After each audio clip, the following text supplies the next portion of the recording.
recently there has been a lot of news about Jeffrey Epstein, especially after Donald Trump refused to release the Epstein files. Yes.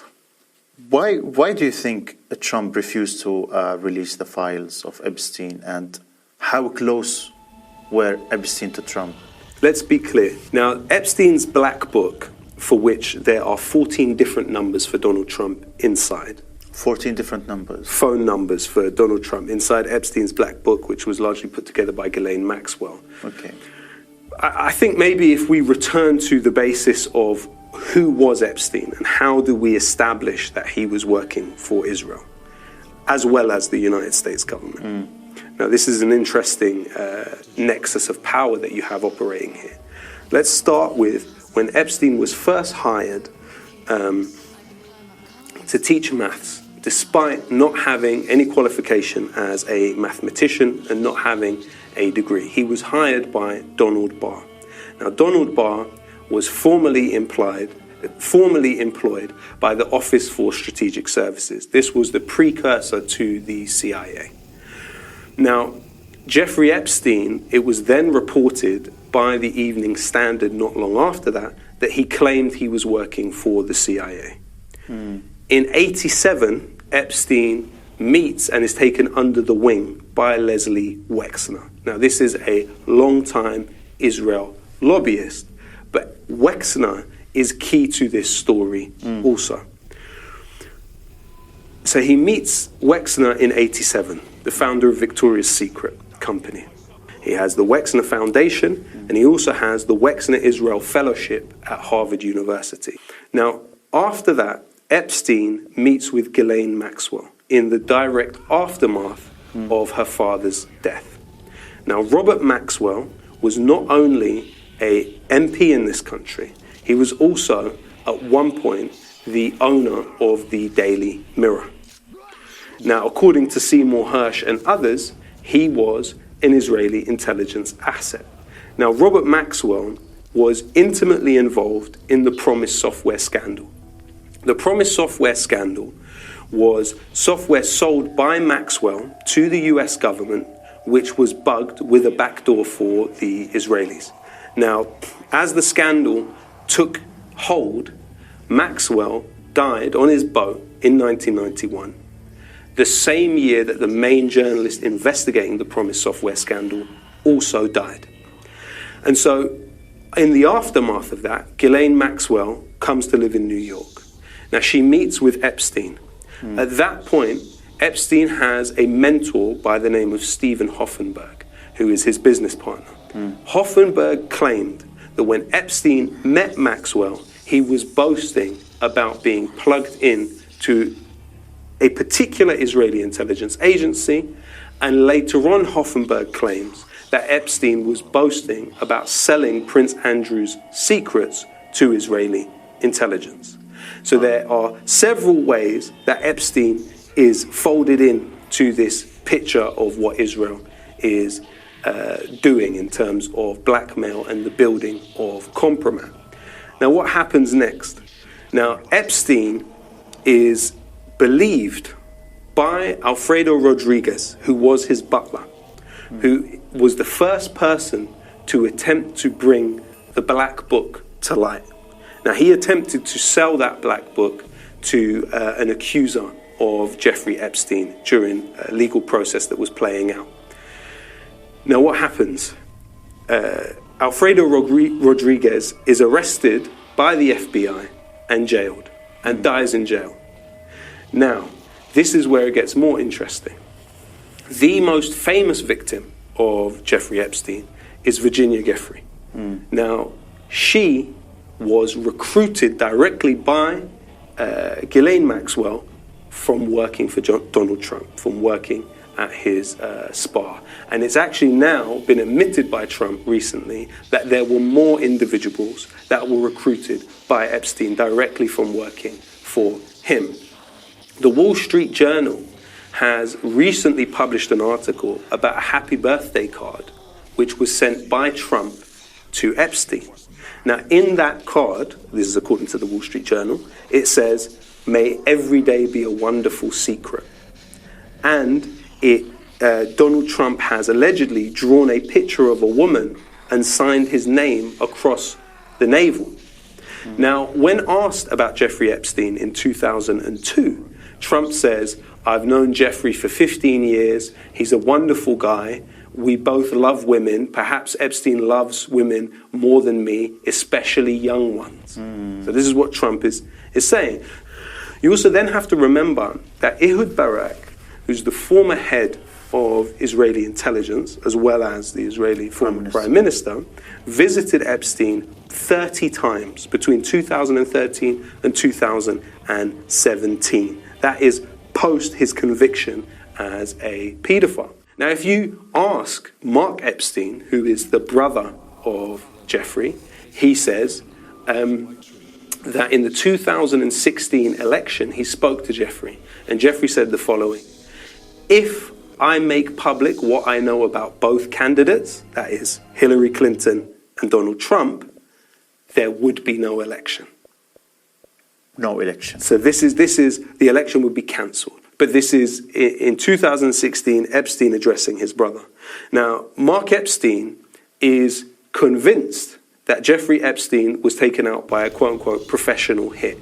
And what he says is that the two pathologists that attempted to do an autopsy on the body of what is believed to be Epstein said there's no way that we can rule this as a suicide.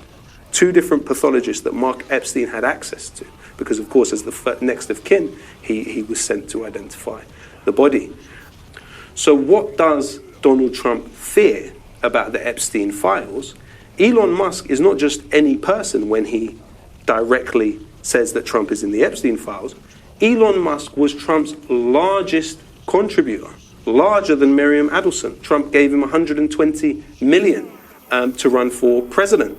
So the extent to which Trump now is really caught in the headlights is fascinating here. There's a story about halfway through the Epstein birthday book, written in a child's handwriting, which seems to be titled Uncle F Makes Potty. And it's about a grown man who doesn't know how to use a potty, who defecates on the floor. This story, written by a child, is possibly the most tasteful story in the Epstein birthday book, which was released by the House Oversight Committee last week. I'm not sure if Uncle F was supposed to be Jeffrey Epstein. The handwriting isn't great, and it might be an E rather than an F. But if the story was about Epstein, it highlights how in this book, which was written by his friends and given to him as a birthday gift, almost every story referred to him doing something revolting. I should point out early on that this video is not really appropriate for younger viewers, as I'll be talking about politicians, business leaders, royals, and other ne'er-do-wells. Look, I've signed a number of birthday cards over the years, the kind that gets passed around at an office, and you don't always know the person it's for very well. I've usually written, "Happy birthday, hope you have a great day," or something like that. I might make a joke if I thought that the person would appreciate it. Jeffrey Epstein's birthday book is nothing like that. There were a few polite messages in there. There was a nice note from his mom, for example, but things go downhill very, very quickly. This wasn't exactly a birthday card either. It was 238 pages long for one thing, and bound in leather. It appears to have been printed in 3 volumes, probably because of its length, and it was titled The First 50 Years. It was put together by Epstein's now jailed co-conspirator Ghislaine Maxwell in 2003 as a 50th birthday gift, and it contained messages from billionaires, politicians, Nobel Prize winners, childhood friends, former girlfriends, and a wide circle of Epstein's elite acquaintances. One contributor, the industrialist and Epstein art advisor Stuart Piver, is credited by news sources for writing a limerick about Epstein that sums up the overall tone of the book. It ends, "Though up to no good, whenever he could, has avoided the penitentiary." Among the contributors were people like Donald Trump, Bill Clinton, and the UK's recently sacked ambassador to the United States, Lord Mandelson. The book was created 3 years before Epstein's first abuse allegations became public, but many of its entries suggest that his behaviour was an open secret and a source of entertainment for his friends. President Trump initially claimed that the Wall Street Journal made up the book when they wrote about it a few weeks ago, calling it non-existent and fake. He even launched a $20 billion defamation lawsuit against the newspaper, its publisher, and its owner, Rupert Murdoch, who also owns Fox News, a network that's been credited with the rise of President Trump and which is generally supportive of him. This book might never have surfaced if it wasn't for people like J.D. Vance asking, "Where is this letter?" on the Everything app, formerly known as Twitter. Even after the House Oversight Committee released a scan of the book this week, complete with Trump's sketch and signature, the White House, who are possibly taking PR advice from Prince Andrew, continues to claim that the book is a forgery and fake news, released to perpetuate the Democrat Epstein hoax. The book turns out to be much worse than many expected, not just for Trump, but for everyone associated with Epstein. While the birthday book has gotten the most press, it wasn't the only document released by the House Oversight Committee. There's a copy of Epstein's will, a copy of the 2007 non-prosecution agreement, and entries from his address book. On top of all of this, on Thursday, Bloomberg News published an article about the trove of 18,000 personal emails from and to Jeffrey Epstein that they got access to. Those emails contain sometimes chilling details about how Epstein lived and his partnership with Ghislaine Maxwell. The birthday book and other documents raise even more questions about Epstein's influence and how widely known his behaviour was amongst his friends and associates. I've read the entire birthday book so that you don't have to, so let's go through what we've learned about Epstein and his associates who contributed to the book, and why this is not just political or a celebrity scandal, and how it actually matters. The birthday book opens with a prologue written by Ghislaine Maxwell in handwriting that's so difficult to decipher it could be mistaken for a doctor's prescription. There's a good chance that Epstein didn't understand a word of it, and after one page of that handwriting, most people would just give up. And that's quite possibly why the FBI had all of this evidence, and obviously much more, but claimed that they couldn't find anything incriminating. Bill Clinton's handwriting is possibly worse than Ghislaine's, and I can't help but wonder if Epstein spent so much time visiting university math departments, not because he was interested in mathematics, but because he was trying to find a code breaker who could decipher his birthday book. Trump is alleged to have referred to Epstein as an enigma, which is quite fitting, as the Enigma machine was a cipher device used in World War II, and this book reads like it was designed as a challenge for Alan Turing.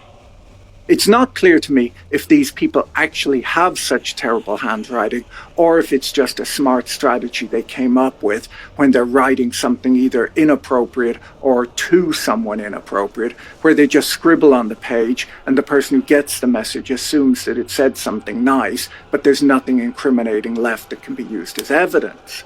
Trump's strategy was a bit different to Clinton's. His message is clearly typed, so fully legible, but then he follows the Roy Cohn strategy of just denying everything and calling it fake news.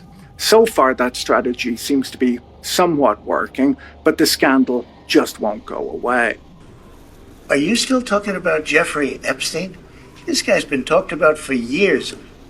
The book is structured like a scrapbook and divided into themed sections: family, Brooklyn, girlfriends, children, friends, science, girl-friends, this time with a hyphen between the word girl and friends, then special assistants and business. After Ghislaine's almost undecipherable message, we get into the family section, which is not so bad, but still a little bit weird. It kicks off with Epstein's birth certificate and a few other mementos from his youth, like a Cub Scout graduation certificate, with some undecipherable writing underneath it. There's a strange photo of Epstein, which seems out of place in the family section, with what appear to be armed African soldiers. And Ghislaine has written underneath, "These were your bodyguards before you began trading with presidents and getting the army and secret service to greet you." Now, I'm not sure if that word is trading. Like I said, her handwriting is not easy to read. There are plenty of inappropriate photos even in the family section, and there's a photo of Epstein and Ghislaine together labelled "The First Date Something 1991. There's a nice letter from his mother that's several pages long where she writes about his youth and tells him that his father would be proud of him. She mentions that he was listed as Bachelor of the Month in Cosmopolitan magazine when he was 27 years old, and in a possibly tongue-in-cheek manner says, "Today you still hold that title," showing some awareness of his reputation with women. In the Brooklyn section, there are a bunch of newspaper cuttings, the first one being about a young Jeffrey Epstein playing the accordion at Carnegie Hall. I can't find much about this section online, but they don't seem like real newspaper articles. They're possibly written by his friends reminiscing about his youth. They've headlines like "Hunchback Dies," "Teen Bitten," and things like that. Some names appear to have been redacted even in these articles. One of the stranger ones, with the headline "Yellow Laundry Mystery Solved," seems to be about a young boy being caught urinating on his neighbour's laundry while it's drying on a clothesline. And I don't know what to tell you about that. On page 57, there's an unsigned handwritten note from a Brooklyn friend who writes about how the author, along with Epstein, their friend Warren Eisenstein and Epstein's brother Mark, picked up girls on the beach and took them out on a boat, where the author claims to have threatened them with violence and told them to strip off their bathing suits. The same person describes himself and Epstein in bed porking some girls while Epstein is shoveling penicillin down his throat. He further describes going out with Epstein and two very young girls. In this section, there's a partially redacted story headed up "The Rabbi's Daughter," where the author describes bringing a girl to Epstein's mother's house and making her take her top off so we could touch her boobs. Many of the stories about Jeffrey's youth in Brooklyn have strong references to sexual exploitation, some possibly involving minors, with many glorifying Epstein's skills of manipulation. And in reading this, you really have to wonder if these are the fun stories that these people tell of growing up with Jeffrey Epstein. What are the stories that they chose to keep quiet about? In the first of two sections titled "Girlfriends," we start out with a letter from a friend who describes how Epstein participated in peace marches in the 70s because they were the easiest places to get laid. There are intimate pictures of Epstein with women whose faces are redacted, a photo of Epstein with a woman labelled with the quote, "We think he works for the CIA." There's one picture with Ghislaine where she appears to be speaking with a woman whose image is redacted, and the caption, "He promised you what?" There are multiple photos of Epstein in bathtubs with his genitals redacted, and there is this one of Jeffrey in bed wearing Speedos, which was not redacted by the government, but which I redacted as no one needs to see that. The girlfriend section wraps up with Jeffrey and Ghislaine's recreation of the Nirvana Nevermind album cover, and then we move on to the section titled Children. The children section kicks off with the story I mentioned earlier, Uncle F Makes Potty. Then there's a child's drawing of what's possibly a wedding with a bunch of crying children in the background and a little song written over the drawing which contains the line, "Where is the groom? He's in the ladies' room." Was this child aware of what a creep Epstein was? I don't know. A lot of the writing is difficult to read. It does also look like there's possibly the figure of a child drawn in the belly of the possible bride. There are a few other things in this section, photos of what are possibly the children of friends or relatives playing the piano and things like that. And then we move on to the friends section, which is the most disturbing part of the book. The friends section kicks off with a photo of what looks like Epstein and another man. Epstein has a stocking over his head and the friend is wearing a balaclava. The text underneath reads in part, "Jeffrey unveiled his plan. To some it may have seemed a get-rich-quick scheme, but to me it was pure genius. Rob and kill was the name of the plan. The first victim to be attacked and brutally plundered, would she want more than that, on the boardwalk in Venice Beach. Broad daylight. The dastardly thieves were never caught. If we keep scrolling, there's a note from Leon Black, the co-founder of Apollo Global Management, who describes Epstein in his contribution as a Vanity Fair poster child, shortened to VFPC. He mentions Epstein's unique tax strategy and recasts him as the hero in Hemingway's Old Man and the Sea, except instead of catching fish, this old man is catching women, blonde, red or brunette, spread out geographically. I don't really get the impression that Black has actually read the book. A few pages later, there's a letter referring to Epstein as Degenerate 1, and the letter is signed Degenerate 2, aka, and then a redacted name. After that, we have the famous letter from Bill Clinton, praising Epstein's childlike curiosity. Luckily not his curiosity about children, which is what we're most worried about. After that comes a letter from Alan Dershowitz, the longtime Harvard professor and lawyer for celebrities like Epstein, Trump, and O.J. Simpson, who recently lobbied for Ghislaine Maxwell to be granted immunity in exchange for testifying in front of a congressional committee. In the letter, Dershowitz jokes about how he had talked Vanity Fair into changing the focus of an issue from you to Bill Clinton. The next page then is a mocked-up cover of Vanity Fair magazine, renamed as Vanity Unfair, with headlines saying that Epstein might have been Jack the Ripper, that he financed the terrorist group Al-Qaeda, along with stories about Jeffrey Epstein's bloody summer and Jeffrey Epstein's redacted word, rampage. Bill Elkus, the founder of the venture capital firm Clearstone, is in there too.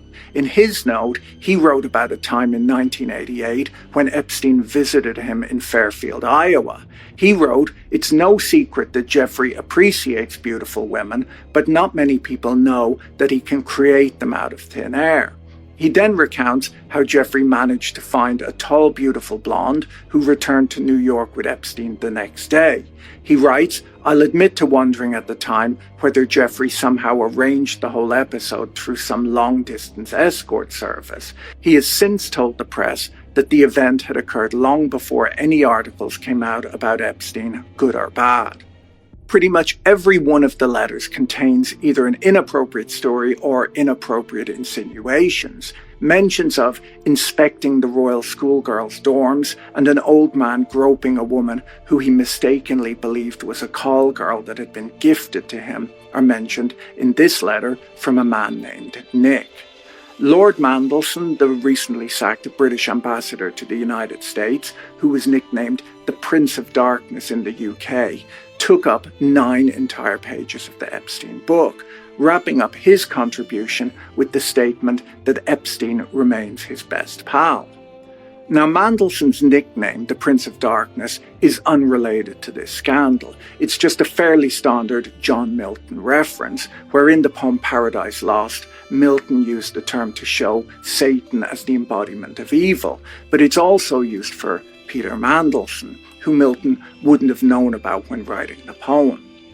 Lord Mandelson of Darkness came under pressure over his relationship with Jeffrey Epstein when the birthday book was released, and the scandal snowballed when Bloomberg published a trove of emails between Mandelson and Epstein in which Mandelson expressed support for his friend and offered to discuss his 2008 Florida case with his political contacts. Mandelson's story about regretting having ever met Epstein and minimizing their closeness doesn't really align with referring to him as his best pal in this long note. You don't really write that in the birthday book of someone you aren't all that close to. Former US Senator George Mitchell, who played a critical role in Northern Ireland's peace process, described his friendship with Epstein as a blessing in the book. Mitchell was accused of wrongdoing by Virginia Giuffre a few years ago. Nathan Myhrvold, the former chief technology officer of Microsoft, wrote in his letter that he was ill-prepared to comment on Epstein's lifestyle in any detail, which is probably a wise thing to say. But then he submitted pictures from a recent trip to Africa that showed zebras and lions having sex, along with images of aroused wild animals.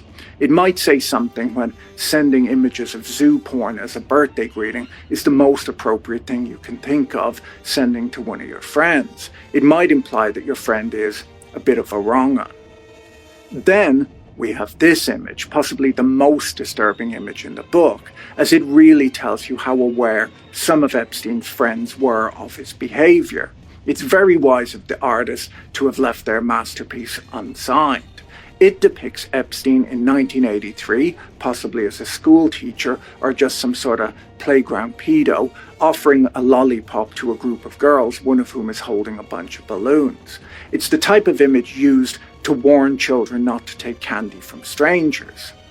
The next image shows Epstein 20 years later with his jet and island mansion, possibly naked, being massaged by 4 bikini-clad young women, one with a heart tattoo with Epstein's initials inset.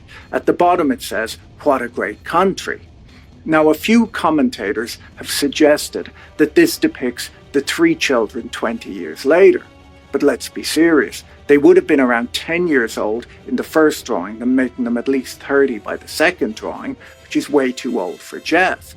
The artist here isn't depicting the same people, other than Jeffrey, who's gone from trying to lure children into his van with a lollipop while dressed in rags to basically the same thing, but with a private jet. He's just drawn the kids so that we know it's Epstein, but his message is simply that Epstein now has a private jet and an island, and of course the patriotic message, what a great country. Where's Donald Trump in all of this, I hear you asking? Well, he turns up on the next page now that we're desensitized. Here we see Epstein holding a large novelty check made out to him for $22,500, and the signature on the check bears the name DJ Trump. The caption underneath says, "Jeffrey showing early talents with money plus women. Sells, fully depreciated, name redacted, to Donald Trump." According to the BBC, the man in the photo next to Epstein is Joel Pashkow, a member of Trump's Mar-a-Lago club in Florida, and we don't know who the other 2 people are. The New York Times reports that the page was made by Pashkow and the photo was taken at Mar-a-Lago. They say that it relates to a woman who dated both men in the 1990s. This picture has, of course, drawn a lot of press, as it refers to someone buying a woman from Epstein, a man who's been accused of trafficking. When we get to the 3rd volume of the Epstein birthday book, we start out with the series of limericks attributed to Stuart Piver, which I mentioned earlier, and then the doodle that Trump denies drawing of a possibly immature girl. Trump's doodle doesn't really stand out in a book filled with creepy innuendos and inappropriate drawings. It's really mostly notable because it was likely created by the current US president, who maintained a decades-long friendship with both Epstein and Maxwell, who now appears to be trying to sweep the entire scandal under the rug. There's no real need for me to read the whole thing out, as I'm sure everyone has heard it already, but it's written as a sort of a strange play in which Trump and Epstein speak back and forth in a cryptic manner about there being more to life than having everything. Donald says, "We have certain things in common, Jeffrey." Jeffrey agrees. Trump says, "Enigmas never age," and wraps up saying, "May every day be another wonderful secret." And I'll allow you to interpret that however you wish. But I think that whether you're on the right or the left, we can all agree that had Trump not made it in politics, he definitely wouldn't have made it as a playwright. The book was, of course, put together in 2003, a few years before any charges had been pressed against Epstein and before Trump had achieved any real success as a reality TV star. At the time, both men were New Yorkers with residences in Palm Beach who regularly showed up in newspaper gossip columns. Trump had only gone bankrupt 4 times by that point and wouldn't go bankrupt again for another year. He wasn't involved in politics at this time either, other than to make donations to various candidates on both the right and left. Next up are, of course, the tit prints, which were specially commissioned by the late economist Henry Rosovsky, who served as Dean of the Faculty of Arts and Sciences at Harvard University and occasionally as its acting president. A short handwritten note reads, "For the man who has almost everything, but never enough of these." And then on the next 2 pages are the tit prints. Now, a lot of the lazy news coverage is reporting that these are prints of a woman's breasts, but we actually have no way of knowing if this is true or not. Rosovsky passed away almost 3 years ago and can't defend himself. If you Google him, you'll see that he was not a slim man, and he may well have just gone out to an art supply store in Cambridge, picked up some paint and made his own tit prints, writing to Epstein, "For the man who has almost everything, but never enough of these." For all we know, Rosovsky may have just been another one of Epstein's victims. The tit prints are disturbing one way or another, just in very different ways. Les Wexner, a few pages later, doodled an image of what appears to be a woman's chest, but once again, we don't know. It might be another representation of Rosovsky's chest. This may have been a bit of an inside joke between Epstein and his friends. Who knows? Wexner was one of Epstein's clients and has previously denied having any knowledge of Epstein's crimes prior to the federal investigations, which came a few years after this book. The doodle can only be described as a poor effort from Wexner, who paid huge sums of money to Epstein for money management services and tax advice, but then he can't even go to the effort of making his own tit print like Rosovsky did. The guy was running Victoria's Secret at the time, and this was the best that he could do. After that, we have the science section. Jeffrey Epstein was known to have spent time with a number of important scientists, as well as that Eric Weinstein guy who won't stop talking about it. Going through the science section, I didn't find any hugely inappropriate content. There was plenty of flattery, possibly because Epstein was a big donor, but the science section is maybe the tamest section in the whole book.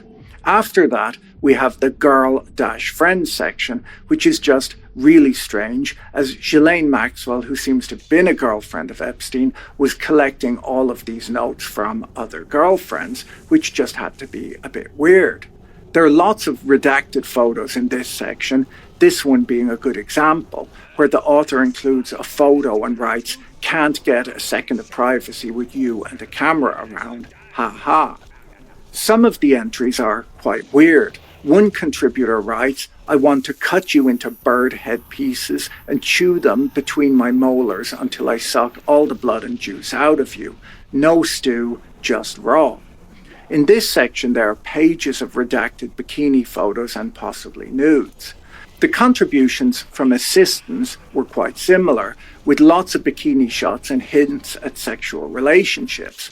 They don't really seem like employer-employee messages. In the business section, one standout message is from a guy named Elliot Wolk, who appears to have worked with Epstein at Bear Stearns. He writes, "I was running an account for Bob Maxwell," Ghislaine Maxwell's father. "You always had the ability to know everyone and be charming. Was that when you first discovered the Maxwell teenage daughter?"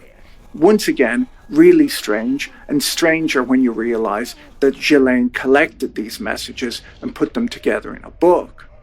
A BBC article points out that there are ongoing questions about the timeline of when Epstein and Maxwell's relationship first began, and the birthday book adds just another layer of doubt to the story that they first met in 1991. The final chapter of the book is titled The Next 50 Years, and it's just 2 pages long. It wraps up with a photo of Epstein on a hammock on what appears to be his private island. Maxwell signs off with, "Know when you're winning, the next 50 years will be even more wonderful." That didn't turn out to be true. Jeffrey Epstein died under suspicious circumstances in a prison 16 years later, and Ghislaine Maxwell is today serving a 20-year sentence for conspiring to traffic minors. All in all, around 150 people contributed to the birthday book, from well-known public figures to lesser-known family members and friends. Each of the contributors has denied any wrongdoing in connection with Epstein, and many have expressed regret that they knew him at all. The White House has denied that Trump created the image that bears his name and signature. The book is not the proof that many were hoping it would be, but one fairly obvious takeaway is that it doesn't appear that Epstein made much of an effort to hide his terrible behavior. I don't see the release of this book leading to any prosecutions, as all of the messages were written using innuendo with cryptic references rather than outright admissions of criminality. Reading the book, you get the distinct impression that his friends knew exactly what he was up to, but there's no smoking gun. A number of the contributors have already died, but the book shows us a wealthy clique who were aware of and possibly amused by Epstein's interest in very young women. They were also aware of his generally awful behavior. Reading the entries, I'm reminded of Father Mapple's sermon in Moby Dick, when he tells the story of Jonah and the whale. In the sermon, the captain who ferries Jonah is described by Father Mapple as a man whose discernment detects crime in any, but whose cupidity exposes it only in the penniless. Melville continues, sin that pays its way can travel freely and without a passport, whereas virtue, if a pauper, is stopped at all frontiers. Epstein's fortune opened doors for him and silenced any doubts. The captain in Melville's tale tests Jonah's purse before judging his character. In the same way, Epstein's associates seemed more interested in the benefits of his company than the consequences of his actions. The book is filled with tributes that reflect admiration, indulgence, and a willingness to overlook or even joke about behavior that amongst most people would have raised real alarms. There's a misconception among certain people that the Epstein case is just a tabloid scandal, salacious, irrelevant, and disconnected from the concerns of everyday people. That's definitely what's put forth by people who don't like that someone they admire is included. But the reason this scandal won't go away and why people across the political spectrum continue to demand answers is because at its core lies something far more serious than just gossip: the two-tiered system of justice in America and the legal immunity that we seem to afford the nation's elites. Crimes are committed at every level of society. The issue isn't that elites commit more crimes, it's that they're often shielded from consequences when they do. If someone steals a loaf of bread to feed themselves, they'll be prosecuted. But billion-dollar crypto scams involving celebrities or political insiders are routinely ignored by the legal system. And because those with wealth and influence have greater reach, the harm that they cause can ripple far beyond their immediate circles, affecting everyone. There's always been a strange gap in Epstein's story, which I covered in my earlier video, which I think was called Follow the Money. This gap is very noticeable in the birthday book too. His friends bring up his immense wealth over and over again, but there's no explanation or discussion of where it came from or how it appeared so suddenly. Epstein's resume is quite thin for someone of his wealth and influence. He had a brief stint at Bear Stearns, leaving under unclear circumstances, and never held a formal role at any other financial institution. He wasn't a hedge fund manager, he wasn't a tax expert, and he wasn't a lawyer. And yet, he was supposed to be providing investment and tax advice to some of the wealthiest people in the world who could have hired the best advisors for much lower fees than they appear to have been paying Epstein. He, out of nowhere, accumulated hundreds of millions of dollars, owned multiple properties in New York, Florida, New Mexico, Paris, and the Virgin Islands. The internet is filled with theories of how he made this money. Some claim that he was a pimp, but pimping just isn't that profitable. It's not going to make you a billion. Others say that he was a blackmailer, but I would think that blackmailing billionaires and presidents would be a good way to get yourself killed. It also doesn't make sense that people would be friends with their blackmailer and write birthday greetings in a book that further incriminate themselves.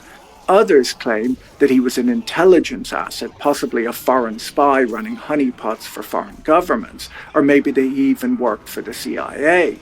This doesn't hold up either, as why would an intelligence agency give him so much money? If Epstein was working for a government, he was the most overcompensated spy in history. There are other theories that he was an arms dealer, but if that was true, the government would know about it and there'd be no good reason to keep that a secret. I don't believe that he had dirt on all of his elite friends, or at least I don't believe that he was using the dirt he had as leverage, as if that was true, these people wouldn't so obviously enjoy hanging out with him. If he filmed people engaging in illegal activities with children, he would be just as incriminated as they were. After all, he arranged the meetings and hid the cameras. It's pretty obvious that the US government has the tools to trace all of his money. Banks are required to report all transfers above $10,000, and the IRS can track wire transfers. The SEC can also subpoena trading records, and the Department of Justice can compel testimony. If they wanted to know who paid Epstein and why, they could easily find out. But they say that they haven't found anything, and that silence is quite telling. Now, some of this could be partially blamed on incompetence within these agencies. Some of the top law enforcement agencies are run by podcasters, drunks who wear novelty socks, and children's book authors with no prior law enforcement expertise. But we must remember that before being given these roles, these people all talked about how they were going to release the files, likely with the idea that doing so would expose their political rivals. After taking office, they suddenly got very quiet. There are claims that Epstein was unusually smart, but one thing that amused me in his address book was that he seemed to have had different email addresses for each of his different homes. This was in 2003. Email wasn't exactly a new technology then. People understood how it worked. I mean, the BlackBerry existed. How exactly did Epstein think email worked? He's meeting up with Nobel Prize-winning scientists, but somehow thinks that the postman brings his emails to a house and types them out for him. His address book is quite long, but on the same page that he keeps record of the email addresses of his various homes, he also has notes about the Israeli Prime Minister's Secret Service personnel, the phone number of a scout for young females, and the contact details of David Copperfield, in brackets, magician, so as it won't be mixed up with David Copperfield, Dickensian character, I suppose. I guess stage magicians are just children's party entertainers who got a bit too successful. When we look at the information released by Bloomberg about Epstein's emails, they show the methodical and callous approach that he took to recruiting teenage girls. His usually female contacts, they report, sent him steady streams of photographs and descriptions of women like this one. Nice personality, student, a little curvy, Russian, 19. Epstein would then reply with a brief yes or no. In some cases, he was more expansive. Fat and Asian, sorry, he wrote in one email. The Epstein birthday book, his non-prosecution agreement, his last will and testament, along with his address book, are now part of the public record. The people who've been minimizing the nature of their friendships with him are less credible than ever before. I'm not sure that the government agencies will ever release the results of their investigations into Epstein, as the system that protected him still exists. In my opinion, the public deserves answers not just about Epstein, but about the system that made him possible. If you found this video interesting, you should watch my video on the Great Mortgage Divide next. Don't forget to check out our sponsor, Surfshark, using the link in the description. Talk to you in the next video. Bye.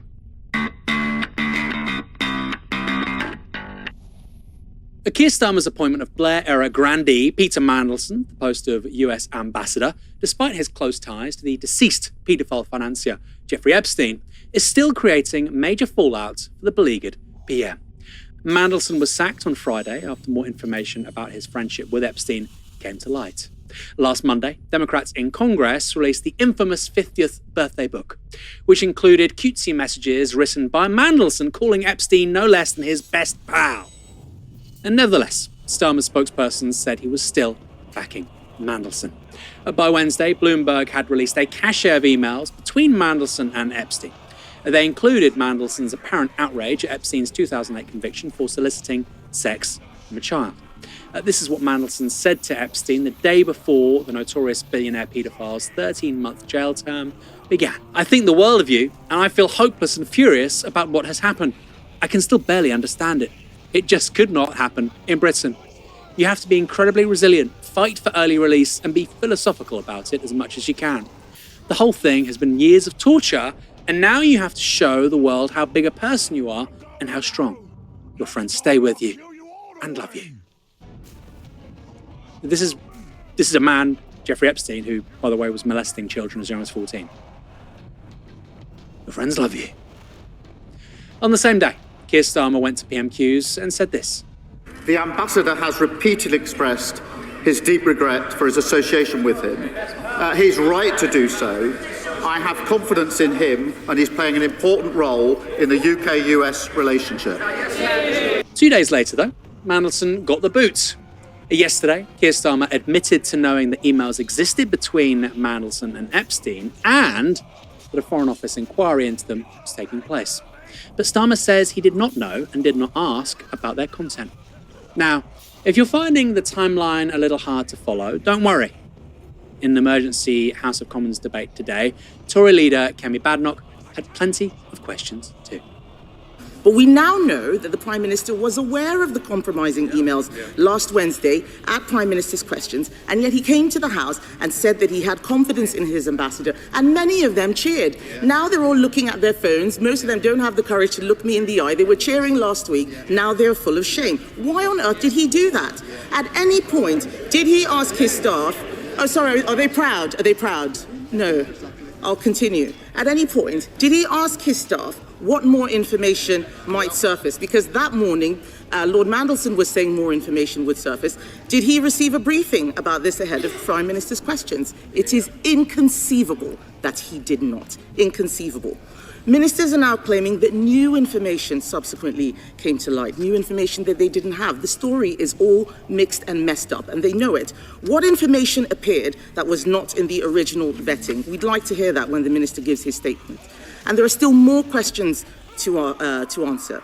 When did the Prime Minister's Chief of Staff speak with Peter Mandelson last week, and what did he discuss with him? Do they have the courage to tell us that? We are told that Morgan McSweeney spent hours on the phone to the ambassador, hours on the phone, at the same time that Lord Mandelson was dodging calls from the Foreign Office. What were they talking about? What were they talking about? It's a good question. Potential leadership challenger to Keir Starmer, Emily Thornberry, twisted the knife about the scrutiny, or lack thereof, of Mandelson's appointment. Here's what she had to say. My committee first asked for the opportunity to question Lord Mandelson at the end of last year, when rumours first surfaced of his appointment as ambassador to the United States. And we continued to ask after his appointment was confirmed. Indeed, the Minister may remember our exchange on the 14th of January in this chamber, when I asked him to allow Lord Mandelson the time to come before my committee before he leaves for the United States, to allow my colleagues to hear directly why the Prime Minister has appointed him. These requests were made more often and privately after that, and in the 8 months since, and they have been turned down. I understand that we've had a little bit of Chinese whispers going on, because I understand that it's claimed that the Foreign Office has been telling journalists that we had the opportunity to meet and question Lord Mandelson when we were in Washington. Now, obviously, there's been a break in that chain, because the reality is, of course, that we had a 15-minute interaction over breakfast while receiving a formal briefing from the diplomatic staff about other meetings that we were having that day. Obviously quite materially different to the type of formal evidence session required to conduct meaningful scrutiny. Emily Thornberry continued with this. The Foreign Secretary's letter states that Cabinet Office due diligence was followed by the usual developed vetting, or DV process, carried out by National Security Vetting on behalf of the FCDO after the announcement of Lord Mandelson's appointment. This was, the Foreign Secretary says, conducted to the usual standard set of developed vetting. Now, career civil servants are regularly subject to such tests, and many have stories of their appointments being delayed or even prohibited because they've studied abroad, because they've married an Iranian, or because they were simply born in Belfast. So the question is this: does having significant information in the public domain about your relationship with an internationally prolific child sex offender not raise more red flags than simply being born in Belfast? Is a civil servant a greater risk to this country because they are married to somebody who was born in the Middle East, or because they were close friends with Jeffrey Epstein? Did the Foreign Office vetting process miss a glaring national security and reputational risk, or was it told to overlook it? It's notable that Starmer himself skipped the emergency debate. It's almost as if he's a coward. He can't face the music. Instead, sending out Foreign Office Minister for North America, Stephen Doughty, to feel the ire of MPs on his behalf. And perhaps the most powerful and angry speech in the Commons today was delivered by SNP MP Stephen Flynn. Take a listen. But the greatest scandal of all, is the fact that the Prime Minister of the United Kingdom appointed a man to that role, knowing that that man had maintained a relationship with Jeffrey Epstein, despite the fact that Jeffrey Epstein had been convicted in 2008 in Florida. Convicted for having 14-year-old girls masturbate him. And the Prime Minister of the United Kingdom thought it was fitting for the best friend of that individual to hold the highest diplomatic office in the United States of America on behalf of the people of these isles. What a complete disgrace. And the only thing that seems to have caused any consternation for the Prime Minister in any of this is not that that happened, but the fact that for a short period, Peter Mandelson appeared to think Jeffrey Epstein was innocent. Which draws us to the conclusion that if Peter Mandelson had thought that Jeffrey Epstein had maintained the friendship but thought he was guilty, he would still be in post. What has happened to the moral compass of this place, of the office of Prime Minister, where we can simply accept a rationale such as that? How can any victim of child sex abuse in these isles or elsewhere have confidence in the structures that we put in place when the Prime Minister of the United Kingdom, and the Minister shakes his head? Is there an intervention that he wants to make? Is there something that he disagrees with in that assessment of those facts? Or does he want to present the additional detail to this House which makes any of that untrue whatsoever? No. I notice he's not shaking his head now, but I tell you who is shaking their head: the public at him and his Prime Minister for the decisions that they have taken. I think this is really important to say. Peter Mandelson remained very close friends with a man who molested a 14-year-old girl. Now, in politics, people attack the other side, don't they? And there can even be hyperbole about what somebody has done, and there can be an argument about whether or not, the response is justified. That person shouldn't have had to resign. That thing they did was 20 years ago. It wasn't even that bad, etc., etc., etc.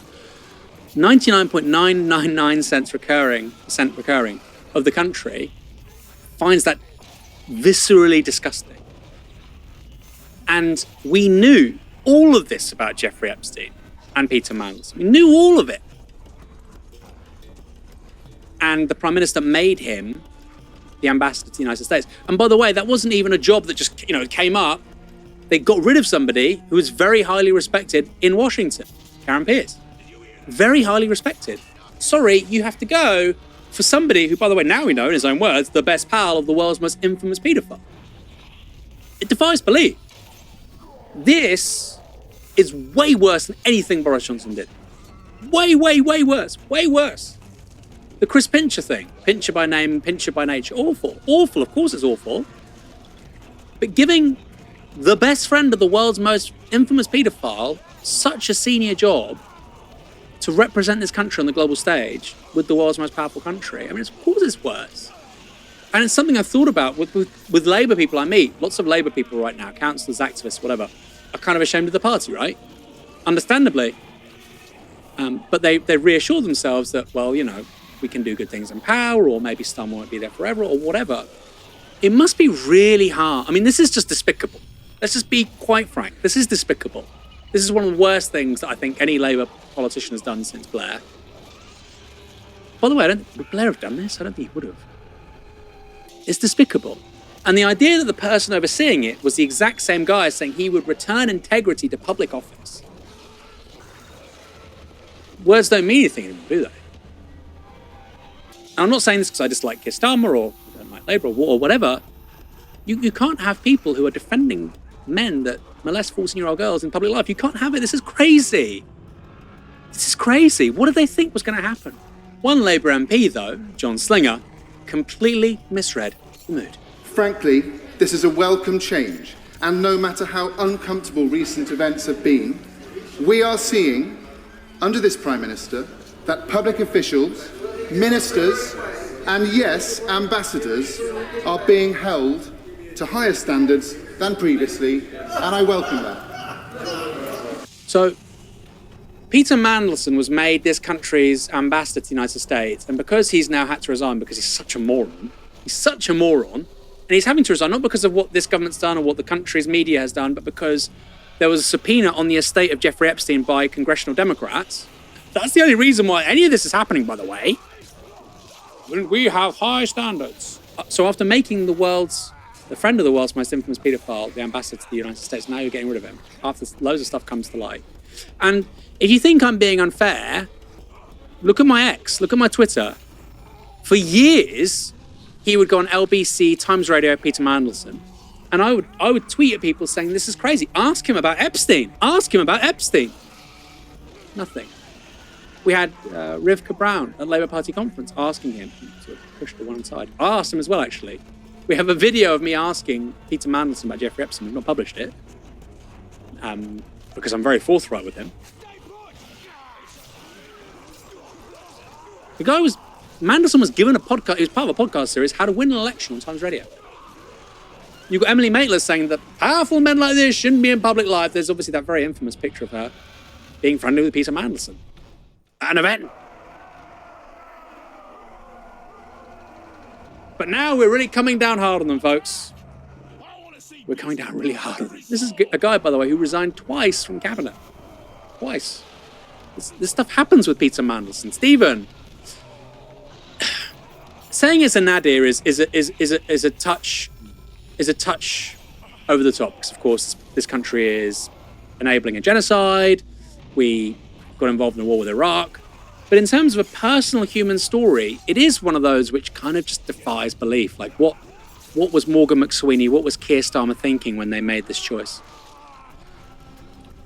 I mean, Peter Kyle, business secretary, was on Sky over the weekend, and he said, look, a trade was made in terms of risk. We knew there would be some risk, but we thought this guy is so clever and so gifted at political brinkmanship that we'll take the risks and we'll give him the job.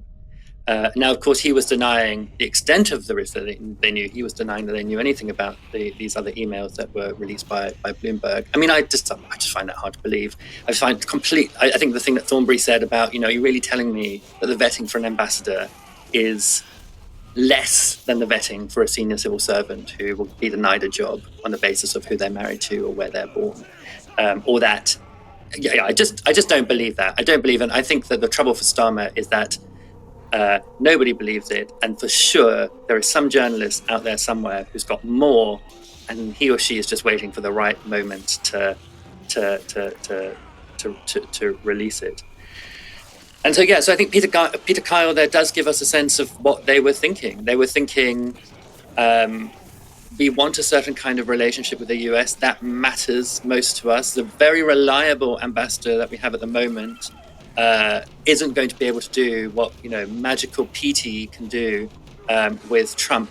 God knows why they thought that. I mean, the only thing that I ever think is that, well, maybe they thought, perhaps not incorrectly, that Peter Mandelson knew things that he could hold over Trump, and the presence of him in Washington would be some kind of conciliatory device in terms of a relationship with Trump.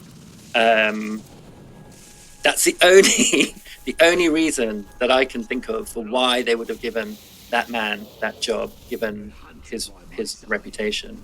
And the thing you say about the way that somehow Mandelson has managed to maintain a position in the kind of political and media elite, despite being busy mates with, as Thornberry said, a prolific perpetrator of child sex crimes, is beyond question. It gives. I know Peter Mandelson himself has not been accused of anything, and we are not accusing him, but it gives kind of strange Jimmy Savile vibes. Not that I'm saying Mandelson is like Jimmy Savile, but just the same way in which there was someone who was able to occupy a kind of media space in the UK, despite committing the crimes. Now we have someone who is able to occupy a similar sort of space, even a higher space, ambassador, despite being friends with someone who was worse than Jimmy Savile by all accounts. Really, really shocking stuff. And, a very good indication of that is something that we played on the show last night, and I don't know if you've seen it, Aaron, which is Trevor Phillips, former Labour person, journalist, now Sky, etc., who Mandelson was his best man at his wedding in 1981, but that was a very long time ago. But Trevor Phillips has remained extremely close friends with Mandelson throughout all of this, and he was asked on Sky, on Times Radio, did you ever ask him about his relationship with Epstein? And this journalist, very highly admired, esteemed journalist, just said, no, I never did. I belong to a different circle of friends. And that is bullshit. And that is so much about how the media thinks when it comes to these powerful politicians, about how not to hold them to account. Of course, Trevor Phillips must have thought, what's going on here? Of course, Emily Maitlis must have thought, what's the story? All these people who move in his circle and journalists have not asked him those questions precisely because the value of the relationship to them is so much greater than getting the truth out. Just as the value of Peter Mandelson as ambassador to the US was so much greater for Keir Starmer and Morgan McSweeney than being at all morally perturbed by the fact that he remained friends with Jeffrey Epstein after he'd been convicted for trafficking sex from paying for sex with a 14-year-old girl, for acts that I'm really glad that were put in such graphic terms in the House of Commons, because I think it's actually really useful for people to know what that involves. It's right coded, isn't it? People like Tommy Robinson go around screaming at people that they're paedophiles and their friends are paedophiles. Peter Mandelson's literally best friends with the world's most infamous paedophile. I mean, I don't know what else to say. You had that video as well, didn't you, of Wes Streeting over the weekend? I think it was over the weekend. Or maybe it was last week, where this was all raised and he said, well, of course, my thoughts go out to the women, the survivors. They're, centre stage here. Of course, many of these people were children when it happened. And some of them aren't with us anymore. Virginia Giuffre is dead. Right? This is serious business. And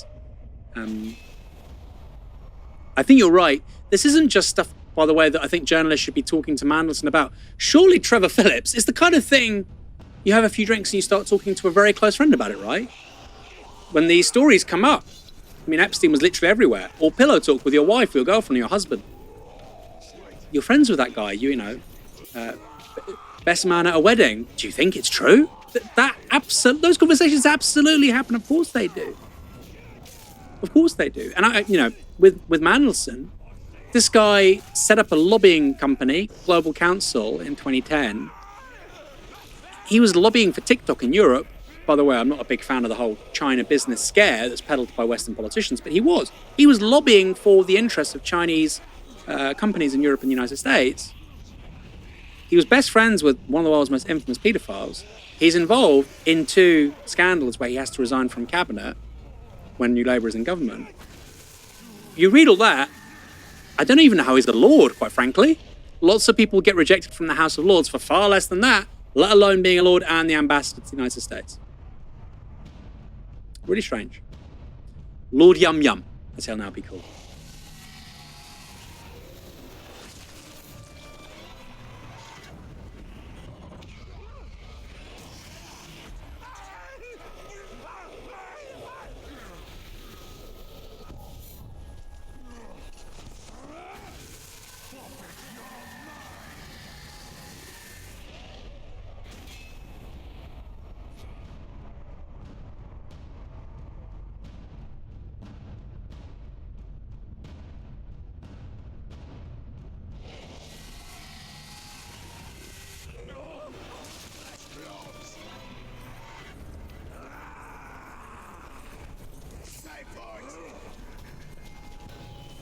Something just moved over there!